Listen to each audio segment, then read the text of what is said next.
One evening, Thomas brought his last train to the junction. Percy was glad to see him. "Are you on your way to the big station, Thomas?" "Yes, I am. Why?" "Because I'm going there too." "I think something's up."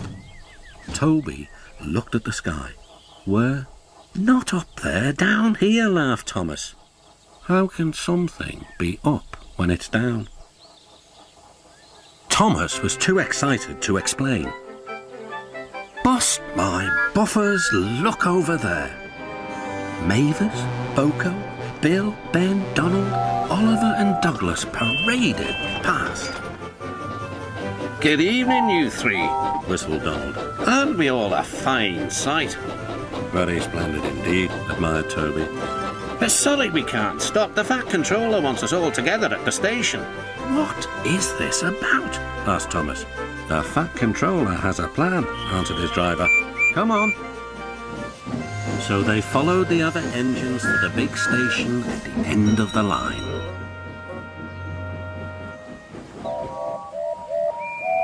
"Silent!" called the Fat Controller.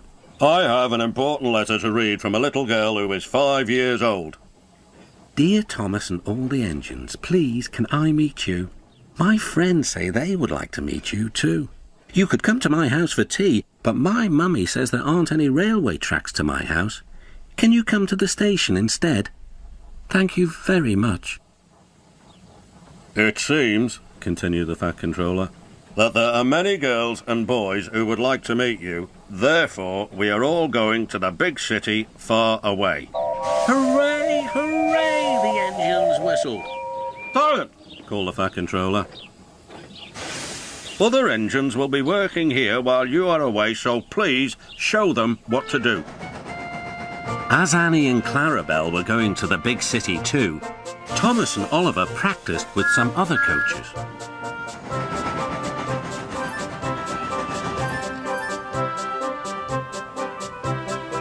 Thomas grew more and more excited. Too excited for his own good. "I'm glad I'm a splendid engine," he puffed. "The Fat Controller thinks I'm really useful.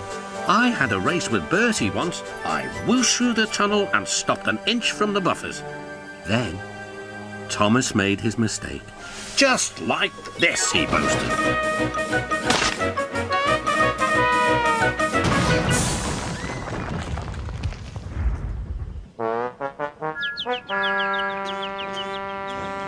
No one was hurt, but Thomas's front was badly bent.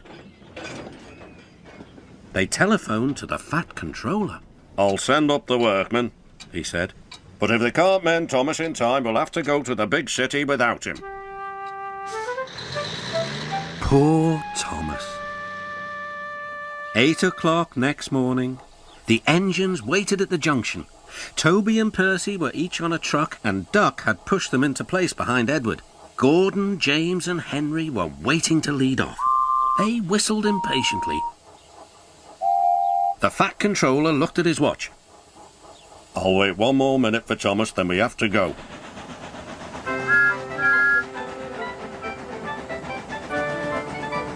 "Oh, thank goodness you're still here," panted Thomas. "I hope we're not late, as it's just after 8. The guard blew his whistle and waved his flag. The engines cheered. "Look out, big city, here we come!" And the cavalcade puffed away.